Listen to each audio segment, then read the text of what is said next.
አገልጋዮች አልነበሩትም። ሰዎች ግን ጌታ ብለው ጠሩት።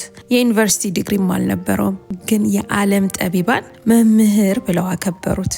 ፋርማሲም ሆነ መድኃኒት አልነበረውም፣ ግን ዕውራንን አበራ፣ ሽባዎችን አስነሳ፣ የታመሙትን ፈወሰ።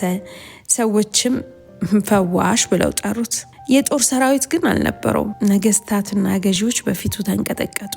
ምድራዊ መንግስትም አልነበረውም፣ ግን የቢሊዮኖችን ልብ ገዛ። ምንም ኃጢአትም አልተገኘበትም። እንደ ወንጀለኛ ተፈርዶበት የመስቀል ሞት ሞተ። ሞት ሊችለው ግን አልቻለም። ሞትን ድል አድርጎ መቃብር ፈንቅሎ በክብር ተነስቷል። ሕያው ነው። እሱ የነገስታት ንጉስ፣ የጌቶች ጌታ ነው። መንግስቱም ፍጻሜ የለውም። ብርሃኑም የዚህን ዓለም ድቅድቅ ጨለማ ለዘላለም አብርቷል። እንደ ተስፋውም ቃል ዳግመኛ ይመጣል። እሱ ኢየሱስ ክርስቶስ ነው። ዘመናት ያልሸረሸሩት፣ ታሪክ ያልቀየረው፣ ትናንትናንና ዛሬን አገናኝቶ ለዘላለም የሚኖር ሕያው ቃል፣ የህይወት ትንፋሽ፣ የሰላም ወደብ፣ የዓለም ሁሉ ብርሃን፣ የዘላለም ዙፋን ባለቤት ነው። ኢየሱስ ጌታ ነው።